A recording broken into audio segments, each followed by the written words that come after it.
찬송하시겠습니다. 찬송가 523장입니다.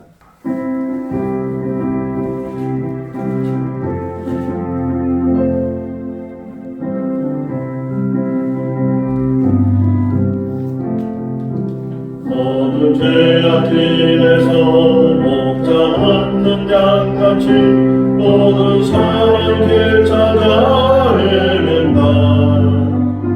잔인하신 하나님 곧 생명을 보내서 너를 지금 부르니 나오라. 이때라 주의 공을 받을 때가 이때라. 지금 주께 나와 겸손하게 아뢰라. 구원함을 얻으리. 험한 십자가 위에 달려 돌아가신 주 다시 살아나셨네. 기쁘다. 죄인 구원하실 때 어서 주께 나와 크신 은혜 구하라. 이때라 주의 긍휼 받을 때가 이때라. 지금 주께 나와 겸손하게 아뢰라. 구원함을 얻으리. 주의 귀한 말씀에 영원 생명 있나니 주님 너를 용서해 주신다. 주가 부르실 때에 힘과 겸손 다하여 주의 은혜 받으라. 이때라 주의 긍휼 받을 때가 이때라. 지금 주께 나와 겸손하게 아뢰라. 구원함을 얻으리. 세월 빨리 흐르고 세상 친구가 있네. 너의 영혼을 떠나로. 주의 구원 받으면 천국에서 영원히 주와 함께 살리라. 이때라 주의 긍휼 받을 때가 이때라. 지금 주께 나와 겸손하게 아뢰라. 구원함을 얻으리.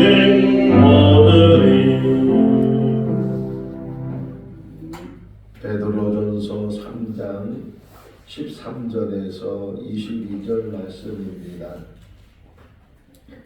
베드로전서 3장 13절에서 22절 말씀. 또 너희가 열심으로 손을 행하면 누가 너희를 헤아리요. 그러나 의를 위하여 고난을 받으면 복이 되자니 그들이 두려워하는 것을 두려워하지 말며 근심하지 말고 너희 마음에 그리스도를 주로 삼아 거룩하게 하고 너희 속에 있는 소망에 관한 이유를 묻는 자에게는 대답할 것을 항상 준비하되 온유와 두려움으로 하고 선한 양심을 가져라. 이는 그리스도 안에 있는 너희의 선행을 욕하는 자들로 그 비방하는 일에 부끄러움을 당하게 하려 함이라. 선을 행함으로 고난 받는 것이 하나님의 뜻일진데 악을 행함으로 고난 받는 것보다 나으니라.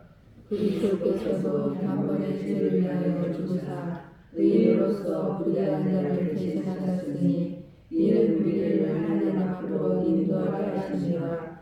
육체로는 죽임을 당하시고 영으로는 살리심을 받으셨으니 그가 또한 영으로 가서 옥에 있는 영들에게 선포하시니라. 그들은 전에 노아의 날 방주를 준비할 동안 하나님이 오래 참고 기다리실 때에 복종하지 아니하는 자들이라. 방주에서 물로 말미암아 구원을 얻은 자가 몇 명뿐이니 겨우 8명이라.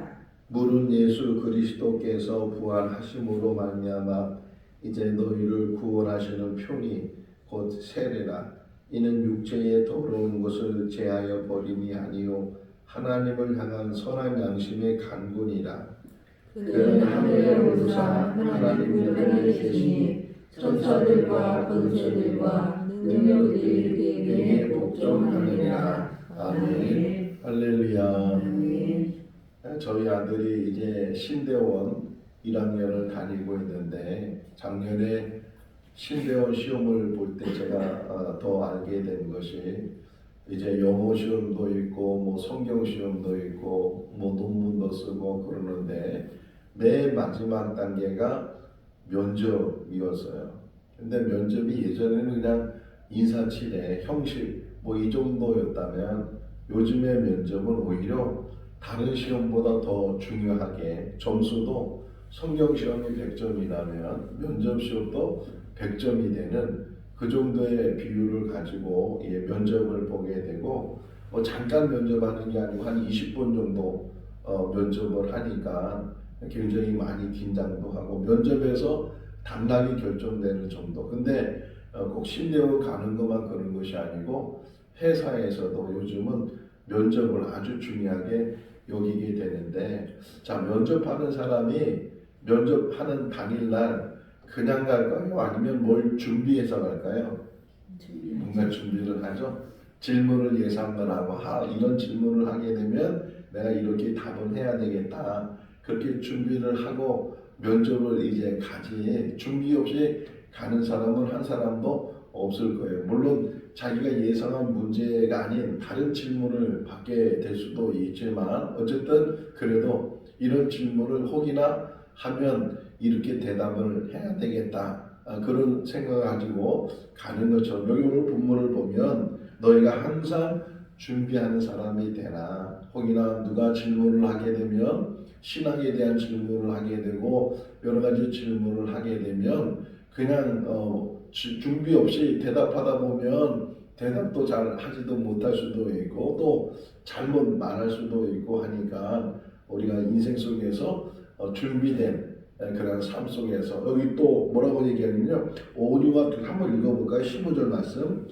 너희 마음에 그리스도를 주로 삼아 거룩하게 하고 너희 속에 있는 소망에 관한 이유를 묻는 자에게는 대답할 것을 항상 준비하되 오류와 두려움으로 하고 내가 뭐 많이 알아서 지식이 좋아서 그래서 가르치는 식으로 이렇게 대답하는 것이 아니고 두렵고 또 떨림을 가지고 또는 겸손과 온유 속에서 내가 어떻게 하나님을 만났는지 어떻게 예수를 구주로 영접했는지 그거 앞에 나오잖아요. 너희가 그리스도를 주로 신뢰를 하게 되고 영접을 했는데 지금은 우리가 그리스도인이잖아요. 그리스도인이 이 땅에 사는 날 동안 참 그리스도의 삶을 살아야 되는데 어떻게 사는 것이 참 그리스도의 삶이 되는 건가? 항상 그것에 대해서 누가 묻지 않으면 뭐 대답할 것도 안 되지만 혹이나 묻는다면 가까운 친구가 묻든지 아니면 뭐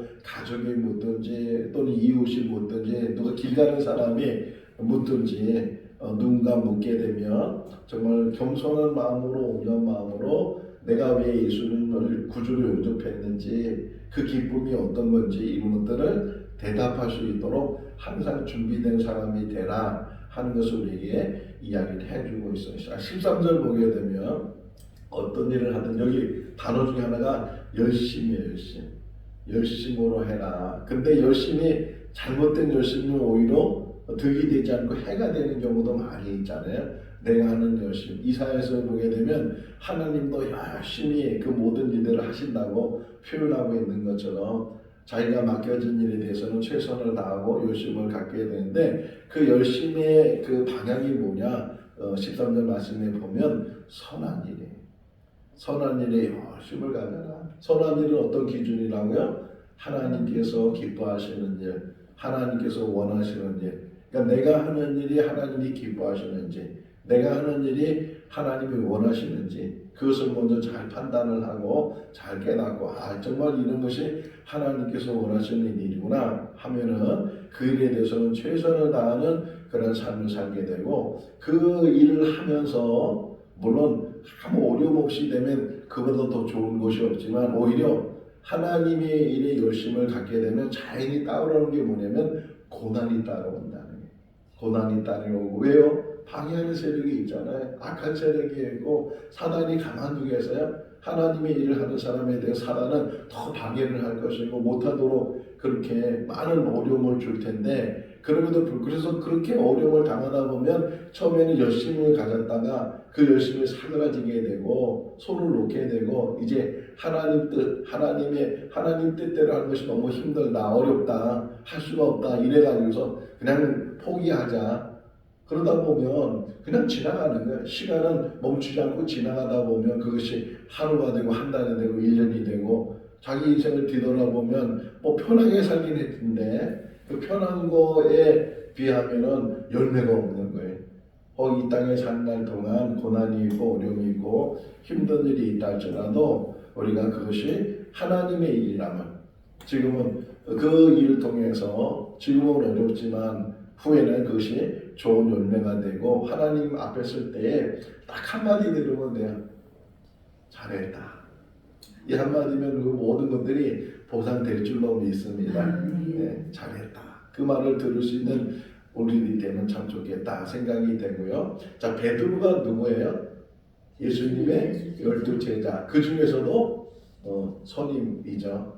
수제자라고도 이야기를 하는데 그러다 보니까 보세요. 아이들 가르칠 때 아이들이 얼마나 산만해요. 막 산만한데도 불구하고 그 아이들은요 다 들어요. 딴짓하면서도 다 들어요. 베드로 역시도 마찬가지예요. 베드로 주님을 3년 동안 따라다니면서 그래서 베드로 전서 후서를 자세히 보시면요 주님의 말씀을 잘 인용하는 것들을 우리가 볼 수가 있어요. 한번 여기 찾아볼까요? 주님의 말씀 어떻게 인용했는가? 14절 말씀 한번 읽어볼까요? 그러나 의를 위하여 고난을 받으면 복이 있는 자니 그들이 두려워하는 것을 두려워하지 말며 근심하지 말고. 자, 요 구절을 우리가 읽으면서 뭘 느꼈어요? 저는 오늘 새벽에 이 구절을 읽으면서 정말 팔복의 마지막 8번째 의를 위하여 박해를 받는 자는 복이 있나니 천국이 저희 것이며 하는 말씀처럼 의를 위하여 고난을 받으면 뭐 똑같은 단어를 쓰진 않았지만 그 의미를 기억하고 있다는 거예요. 그냥 흘려 듣는다 할지라도 영화 같은 거도요 한 30년 40년 전 영화라는 게 스쳐 지나가는 거잖아요. 그런데도 그것이 지금도 기억나기도 하고 대사가 장면이 기억나는 것처럼 이렇게 흘려 듣는 말씀도 그러니까 신앙생활하면서 우리 공부가 같으냐면 콩나물 잘하는 것 같아. 물을 주면 물이 다 빠져나가고 물을 주면 물이 다 빠져나가고 좀 고요했으면 얼마나 좋겠어요. 근데 그게 다 빠져나가는데도 놀라운 거는 그 콩나물이 잘한다는 거예요. 말씀을 이렇게 앉아서 듣는 것이 다 잊어버리게 되고 우리 김보희 권사님이 이제 얘기 들어보면 그냥 다 잊어버리잖아요. 오늘 들은 설교도 저 차 타고 오면서 이제 다 무슨 설교 들었는지 다 우리가 꼭 권사님만 그런 게 우리가 다 잊어버릴 텐데 그럼에도 불구하고 그것이 쌓이는 거예요.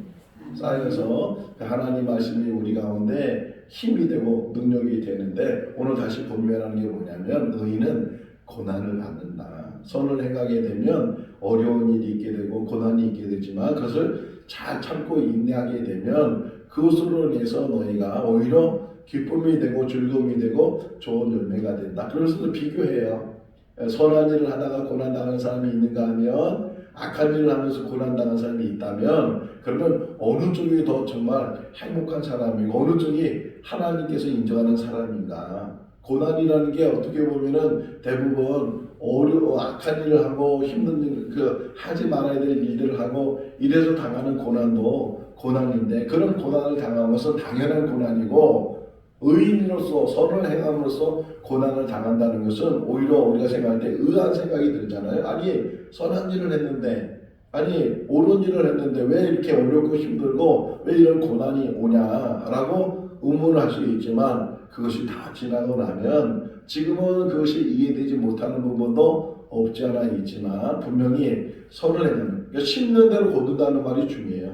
가나안에서 1장에 보게 되면 너희가 무엇을 심든지 심는 대로 거두게 된다고 하는데 이 땅에 우리가 사는 날 동안 우리가 선을 행하게 되고 의를 행하게 되고 더 나아가서는 하나님의 일을 행하게 되면 그것이 지금은 보이지 않고 열매가 보이지 않고 그게 잘 자라는지 잘 깨닫지도 못하지만 심어놓기만 하면 고린도서 3장에 나오는 것처럼 심고 자라게 하시는 분은 하나님이시나 하나님께서 열매 맺게 하실 줄로 믿습니다. 아브라함이 하나님 말씀하셔요. 하늘의 별을 보라 바다의 모래를 봐라 너희 자손에 내가 복을 주겠다 이렇게 늘 말씀하시는데 아브라함은 거기까지 볼 수 있어요?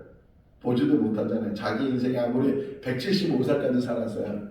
되게 긴 그런 인생을 살았는데도 불구하고 보지 못하는 인생 속에서 그러나 하나님은 그 약속을 반드시 이루시는 분이시다. 어떻게 보면 우리가 심은 그 선의 열매를 우리가 보지 못하고 이 세상을 떠난다 할지라도 분명히 하나님께서는 그 선의 열매를 우리 자녀들 자손들에게도 분명히 주실 줄로 믿습니다. 제가 청년 때 들은 예화가 지금도 기억나는데 어머니의 기도는 꽃감과 같습니다. 이렇게 전도사님이 설교를 하더라고요. 어머니 기도는 뭐 같다고요? 꽃감과 같다. 어머니가 꽃감을 만들어놔 이렇게 매달아 놓고 이렇게 하면 누가 먹는 거요? 손자들. 네, 아들 딸들이 먹고 손자들이 먹고 먹는 것처럼 자기가 먹으려고 만드는 것이 아니고 그냥 만들어 놓으면 이렇게 찾아오는 방학 때 오는 그런 손자 손녀들 주는 그런 것처럼 어머니의 기도가 그것이 우리 자녀들 자손들에게 흐르는 줄로 믿습니다.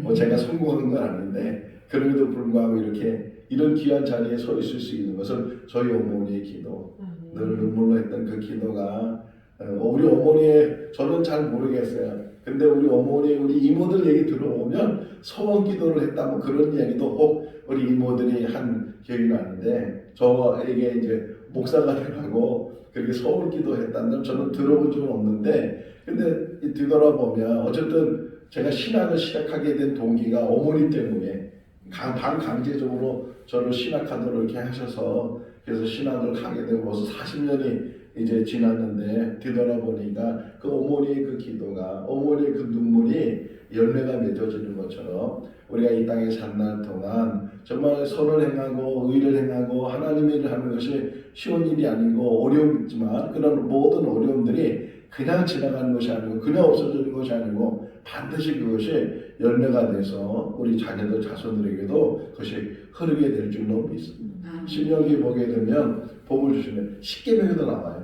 십계명에도 뭐라고 나오냐면 너희가 이제 우상을 섬기지 말라 그런 이야기 속에서 만약 우상을 섬기게 되면 3, 4대가 다 끊어질 뿐만 아니라 우상을 섬기지 않는 자에게는 천대라는 게 어마어마한 거거든요. 천대의 복을 주시겠다 이렇게 말씀하고 있는데 이 땅에 사는 날 동안 지금을 보지 마시고 저는 장경동 목사님 이야기 중에 딱 필이 꽂힌 게 뭐냐면 느꼈던 게 뭐냐면 인생을 딱 끌어보지 말라는 게 이 말은 뭐냐면 이제 자녀들이 막 말썽 피우고 막 자녀를 속상하고 막 그럴 때 그때의 자녀만 보지 말고 과정으로 보라. 과정. 지금은 이렇게 말썽 피우고 어려웠지만 그 과정을 다 지나가면 또 하나님이 세워주시는 훌륭한 사람이 될 수도 있고 생각지 못하는 그런 인물이 될 수 있으니까 끊어보지 말라고. 이 말이 저는 늘 마음에 들더라고요.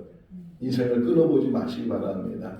지금은 이게 고난 속에 있고 어려움 속에 있고 혹이나 실패처럼 보이는 그런 인생이라 할지라도 끊어보지 않으면 그 모든 과정이 제가 생건진적에 와서 이렇게 목회하는 거예요. 오늘 새벽에도 일어나서 생각해 보니까 이제까지 모든 것들은 준비 기간이구나.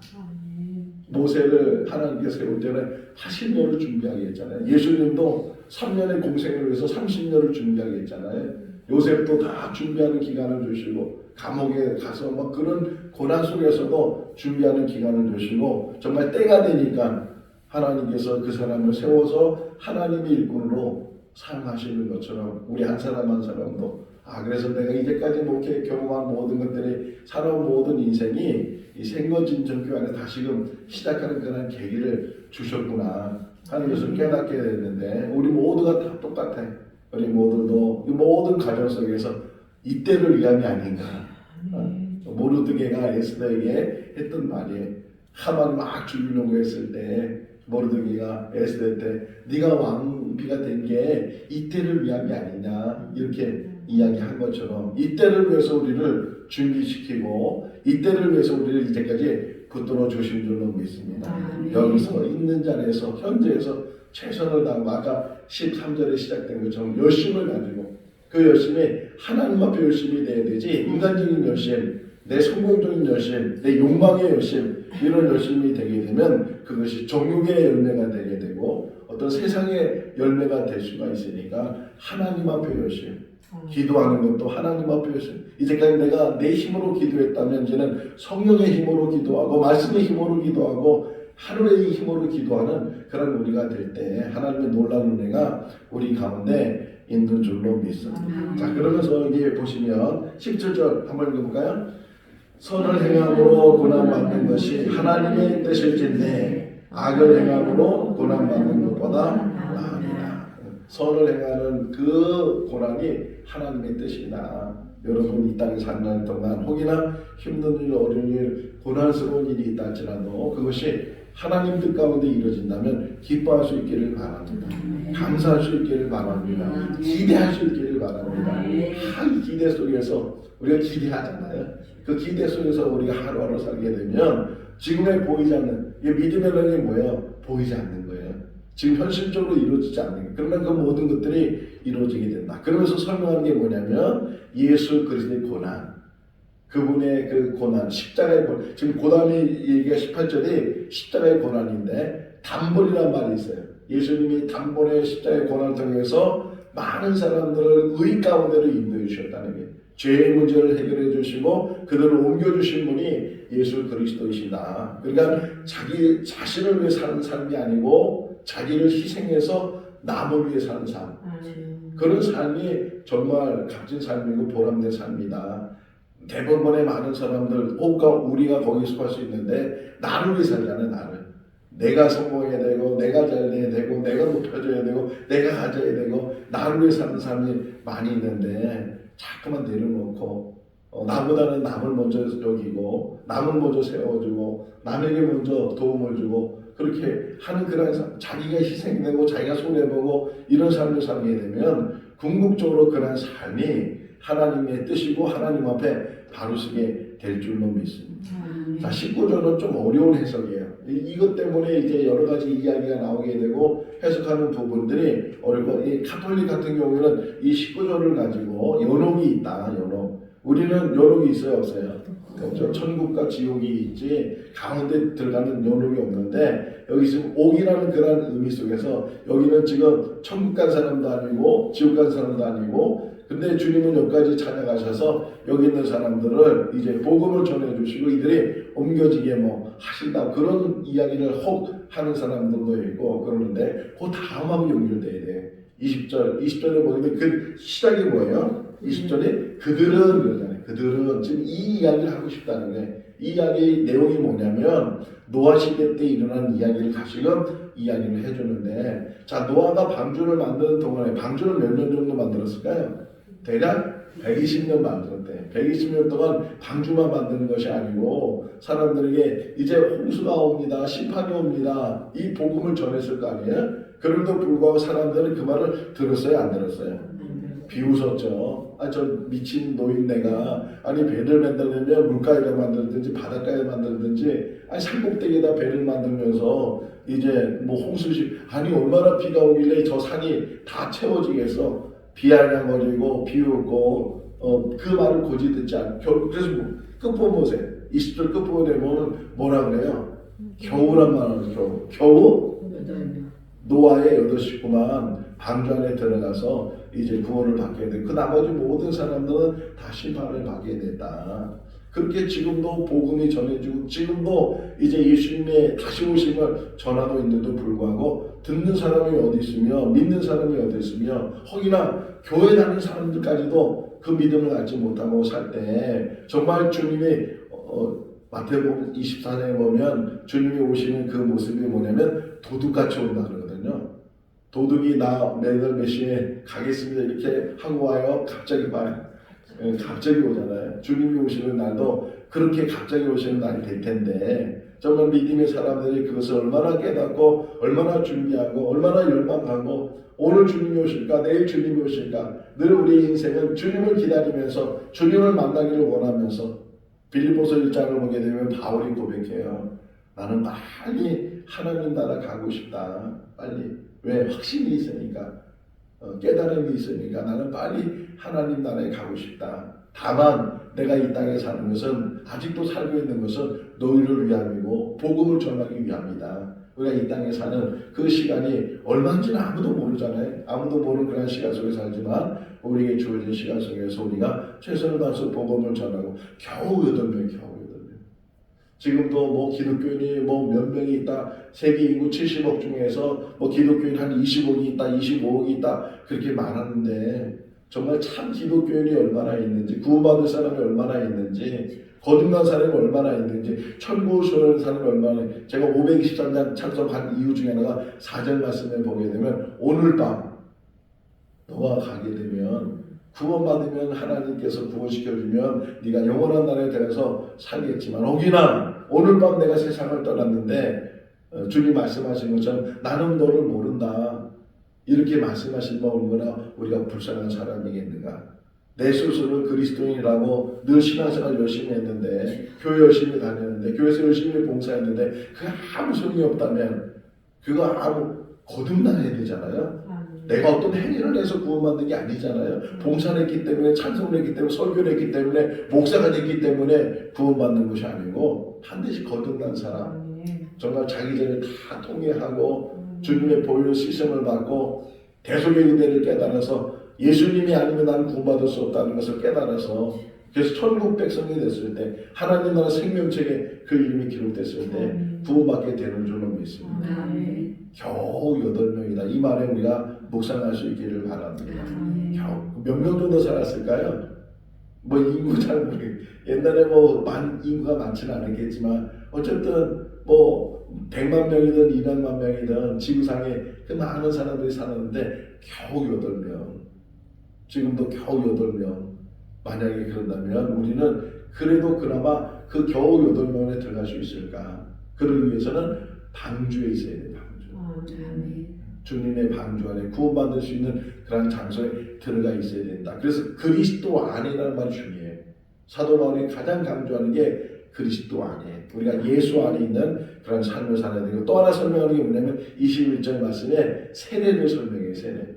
자 고린도서 10장에 보면 바울이 뭐라고 설명하냐면 모세가 이스라엘 백성들 데리고 이제 애굽에서 나와서 홍해를 지나죠. 그 홍해를 지나는 그것이 바로 세례받는 용이다. 그러니까 물을 지나가는 거예요. 물을. 그러니까 물 속에 들어가면 죽어요, 살아요? 죽는데 다시 살아나는 거예요. 세례의 의미는 죽었다가 살아나는 게 세례의 의미잖아요. 여기 지금 21절 한번 읽어볼까요? 물은 예수 그리스도께서 부활하심으로 말미암아 이제 너희를 구원하는 표니 곧 세례라. 이는 육체의 더러운 것을 제하여 버림이 아니요 하나님을 향한 선한 양심의 강림이라. 물속에 있어서 사는 것이 아니고 물속에 있어서 죽는데 그럼에도 불구하고 그 물 가운데 있는 방주 안에 들어갈 때 살아나는 것처럼 죽고 사는 거예요. 그래서 혹이나 많은 사람들이 침례가 더 중요하지 않느냐 이렇게 말을 하긴 하는데 어떻게 보면 그것도 형식이 될 수가 있죠. 세례를 받던 침례를 받던 정말 내가 죽고 다시 사는 그러니까 그런 줄 누구든지 그리스도 안에 있으면 새로운 피조물이라 이전 것은 지나갔으니 뭐라 새 것이 되었다. 에베소서 골로새서는 또 뭐라고 표현하냐면 옛사람은 죽고 새 사람이 심령의 성령을 통해서 새 사람이 되는 것처럼 우리 다 예수 안에서 죽고 예수 안에서 다시 살아난 사람인 줄로 믿습니다. 그래서 그리스도니 그래서 우리를 가르쳐서 하나님의 백성이라 하나님의 본성이라고 이야기하는데 그런 믿음을 가지고 세례는 형식에 그래서 얘기하잖아요. 물세례뿐만 아니라 성령 세례 받아야 된다 이렇게 말하고 있는 것처럼 늘 성령을 통해서 우리가 변화되고 새로워지고 하나님의 사람으로 우리가 이 땅에 살게 된다면 뭐가 두려워요? 뭐가 근심이야? 뭐가 걱정이야? 제가 시간 날 때마다 계속 성경을 내가 구약 신약 막 이렇게 계속 훑어보고 있어요. 계속 보고 줄치고 또 묵상하고 막 그런데 어제는 탁 들어오는 성경 구절이 마태복음에 있는 거예요. 너희가 무엇을 먹을까, 무엇을 마실까, 무엇을 입을까 염려하지 마라. 이 말이 너무 마음에 확 들어왔어요. 무엇을 입을까, 무엇을 먹을까, 무엇을 마실까 염려하지 마라. 저 하늘에 있는 공중의 새들도 저 들에 있는 백합화도 하나님이 먹이시고 입히시잖아요. 너희는 먼저 그 나라와 그 일을 걸어라. 그래야면 이 모든 것은 너희에게 더하시리라. 다 누이는 말씀이잖아요. 그런데 어제는 막 그 말씀이 확 들어오는 거예요. 염려하지 마라. 걱정하지 마라. 하나님이 책임져 주시고 이때까지도 붙들어 주시고 함께 해주셨는데 앞으로 모든 인생 속에서도 하나님께서 함께 하실 줄로 믿습니다. 8명이 되든 뭐 1명이 되든 우리가 믿음 안에서 그 안에 들어갈 수 있는 사람이 되고 우리 힘으로 우리 공로로 가는 것이 아니고 오직 예수 그리스도의 그 은혜 가운데 하나님의 그 사랑 가운데 우리가 그 안에 들어가는 줄로 믿습니다. 22절 말씀 보세요. 주님이 지금 어디 계시고 있는가? 21절 읽어볼까요? 그는 하늘에 오르사 하나님 우편에 계시니 천사들과 권세들과 능력들이 그에게 복종합니다. 자, 질문. 예수님이 하나님 우편에 지금 앉아 계시다고 표현했는데 뭐하고 계실까요? 예수님은 지금 뭐하고 계실까요? 나는 이제 정말 다 했어. 할 일 다 했어. 내가 사람이 돼서 십자가에 죽기까지 나 할 일 다 했어. 이제는 나 할 일 없어. 그러고 계실까요? 지금은 더 바쁘셔요. 우리를 맞이하려고 우리를 준비하시는 그 예수 그리스도, 정말 우리를 얼마나 사랑하시는지 그 사랑으로 열망하시는 그 예수 그리스도, 그분이 우리를 지금도 바라보고 계시는 줄로 믿습니다. 로마서 8장을 보면 우리를 위해서 간구해 주신다는 거예요. 우리의 간구함을 우리가 잘 깨닫지 못했을 때 우리를 위해서 간구해 주시는 분이 주님이시고 성령님이시고 늘 우리를 위해서 살펴보시고 우리의 한숨 소리를 들으시는 분이 주님이신 줄로 믿습니다. 그분은 우리를 기다리고 계시고 열망하고 계시는데 그분을 향해서 가는 믿음의 사람들이 다 될 수 있기를 주님의 이름으로 축원합니다. 기도하겠습니다. 사랑이 많으신 하나님 아버지, 벌레보다 못하고 마른 막대기보다 못한 저희들을 사랑해 주시고 택해 주시고 자녀 삼아 주시고 감사합니다. 우리가 하나님을 택한 것이 아니고 하나님께서 우리를 택해 주셔서 하나님의 자녀 되게 해주신 것 감사합니다. 믿음 주신 것 감사합니다. 아무 공로 없습니다. 아버지 오직 하나님 앞에 부끄러운 죄인이고 더럽고 추악한 죄인일 뿐입니다. 오직 주님의 보혈로 우리의 모든 죄를 씻어 주시옵소서. 도말하여 주시옵소서. 오직 예수 안에서 변화되게 하시고 예수 안에 있는 참 그리스도 될 수 있도록 인도하여 주시옵소서. 이 땅에 살면서 하나님의 뜻을 찾는 우리들 되게 하시고 하나님의 뜻 가운데 고난을 당한다 할지라도 인내할 수 있도록 견뎌낼 수 있도록 이길 수 있도록 주님 붙들어 주셔서 하나님 백성으로 살게 하여 주시옵소서. 생거준천교회 세워주시고 감사합니다. 우리 귀한 성도들 한 사람 한 사람 세워주시고 감사합니다. 이 땅에 작은 천국을 이루게 하시고 서로 사랑하며 그리스도 사랑으로 서로 떡을 떼며 서로 마음을 나눌 수 있는 아름다운 공동체를 이루게 하여 주시옵소서. 육신이 연약한 성도들 하나님께서 붙들어 주시고 치유해 주시고 마음에 근심과 걱정이 있는 성도들 하나님 평안을 주시옵소서. 아버지 모든 문제들 주 안에서 해결되게 하시고 믿음에 성장할 수 있도록 믿음의 발로 세워줄 수 있도록 은혜로 덧입혀 주시옵소서. 오늘 주 안에서 복된 하루의 삶이 되게 하여 주시기를 간절히 바라옵고 예수 그리스도 이름으로 기도하옵나이다. 아멘. 마쳤습니다. 자유롭게 기도하시기 바랍니다.